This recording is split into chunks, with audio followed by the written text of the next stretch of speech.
Welcome to the Kop TV, the voice of football's most famous stand.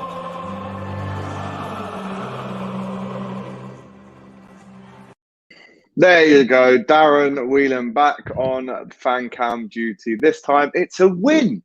We've actually won a game, Darren. How are you, brother? I'm all good in the hood. No hassling the castle, bro. No trouble in the bubble either. Love that. David's already with us. Get in, Daz. Puskas, our new home away from home. Darren, we've won more games in the Puskas Stadium in Bucharest than we have at Anfield this season. Explain that one. We've also scored more goals there than we have in this calendar year 21 than we have at home.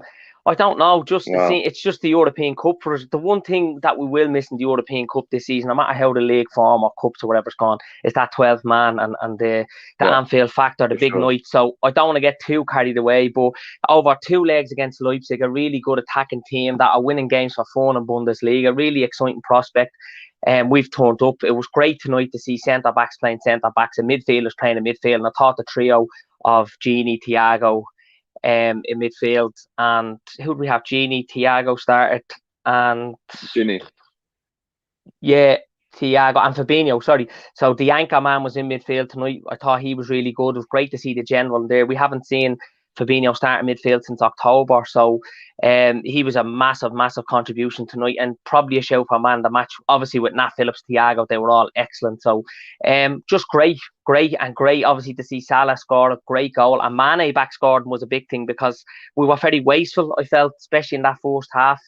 If we'd have been playing a team that was, I suppose, more compact all round, more quality and had more goals in them and more experience, we might have struggled tonight and it could have come back to haunt us. But look, don't take anything away from Leipzig. They are the top side, and don't take anything away from Liverpool. We've turned up over 2 legs. We've got the job done. We've had aggression. We've had intensity. We've had energy, all round compact, clinical over 2 legs as well. And we had them rattled. You know, our high pressing cost them a lot of errors that they had at the back in midfield. They gave a lot of sloppy balls away, but that's because of that aggression. It was like the old Liverpool, let's say, if you want to say. It was like watching with that intensity, and really placed. And obviously touching on Nat Phillips, well, it was like Van Dijk in disguise, wasn't he? Mate, he was very impressive.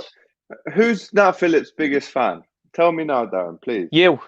Thank you very much. And myself, I have been on praising him. No, I've been going on about him for have been a bit more. You've been laughing at me, man. Yeah, no, I have. I touched on it. He's been man of the match 3 or 4 times. This is probably his 5th time in 10 games. So you look at our centre-back pairing tonight for the huge European game. Kabak's 4th or 5th appearance and Nat Phillips' 10th appearance. So there's very little experience in between them. They're young lads, but they were very composed and compact tonight. And that they played together tonight like they played for years. It was like Virgil van Dijk, Joe Gomez and Matip there. You know, they were just so calm tonight. So it was a bit of Nat Phillips, calm as you like, Virgil van Dijk tonight. So great to see, and a big up to him. I mean, he's America scholarship, the story. Hopefully there's a fairy tale ending to it, and he has that cup in Istanbul like his heroes in Carrot and Gerrard were years ago. So let's pray. But it's a strange season, anything can happen, so we can't write ourselves off out of anything. No. I don't believe.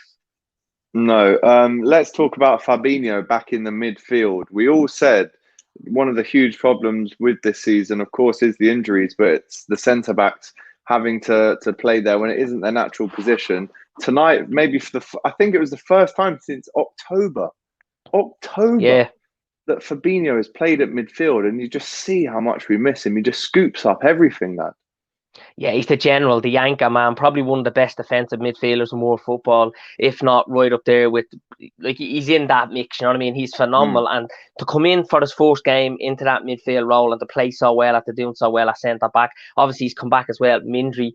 It's just phenomenal, and you could see Thiago got the best out of him as well in there. I mean, Jurgen must be thinking, why didn't I not go with this before? Because Thiago actually won most tackles in midfield, and he created a really good chance that should have been put away. So he was close to having an assist, and he didn't complete 90 minutes. But I thought Thiago, it was like watching Thiago back when Bayern played PSG in that Champions League final. I haven't seen him as good as he was today with Gini and with Fabinho in that midfield. They were awesome to treat him. 3 very experienced lads, just no nonsense type of midfielders. And tonight you could just see a rolled off them. They were so good. And I thought the midfield, it probably won us the game tonight with how strong, composed they were, experienced, and they did a big job to do tonight. And fair play to them. It was a great job and great to see Fabinho back in midfield. How long have we said it? Midfielders in midfield, centre-backs are centre-backs. And there was a little bit of fear in me tonight. You might go Fabinho at the back because we're 2-0 up. We didn't have to chase this game tonight. We could have lost and still went through.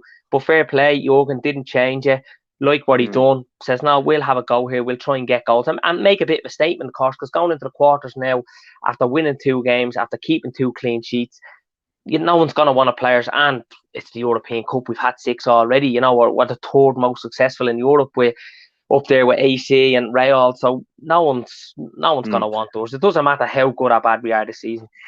Yeah, I know. I definitely think that. I think any team would be silly to write off Liverpool, especially in Europe. You've seen what happened to Barcelona when they did it. Your final question, Darren, just before we bring in Few Izzy, and then we've got Johnny Two Beers last up, guys. Still 2 more after Darren. But talk to me about the chances that Liverpool had tonight, the misses. What do you make on that? I don't want to be too harsh on them, obviously, because we won the game, kept a clean sheet.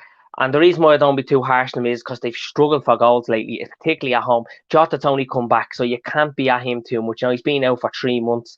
But it was good to see he was creative tonight. It was good to see. And you can't be too harsh on Mane either, as much as I was shouting at him, because you have to remember he's badly out of form and they're not used to this, you know. So when you're out of confidence and nothing's going for you, or nothing's going right, you're not even that creative anymore.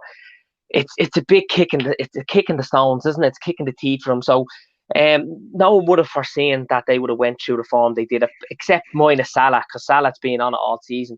But it was great to see Mane get us goal, well deserved. Great to see Origi come on and pin that ball in. Brilliant assist, quick thinking. Brilliant. And I've been on this before saying don't overanalyze it, straight in, just off the foot, because that's what we're best at. We just got that goal. And Salah, great, momentous, majestic, marvellous, magic, Mo, another goal. You know, so it's great to see the Premier League top goal scorer, Liverpool's top goal scorer, just breaking records again, scored another goal in Europe, and another clean sheet. Whereas it's 5 clean sheets in our last 7 European games. Another good omen going into the quarters. Wasteful, and I was cautioning at them the first half because we can get punished doing that. But I think if we can just start getting results, even if it's points and wins in the league, and we can start getting goals and being a bit more creative, we will have a lot more confidence when it comes up against the top sides. If we get a Bayern, a PSG, a Man City in the Champions League quarters or semis, whatever, you know, because we will definitely get one of them, I think, as we progress. But can't be too harsh, Alex, because we got the goals in the second half, and overall, we'd be much happier getting 4 goals in 2 games and keeping 2 clean sheets.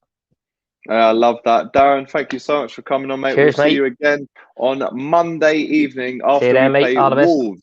All the best, mate. Darren really putting a shift in at the minute and going on loads of YouTube channels. As Jamie here says, you're an icon. Make the YouTube channel, which he has already done and which you can subscribe to in the comments.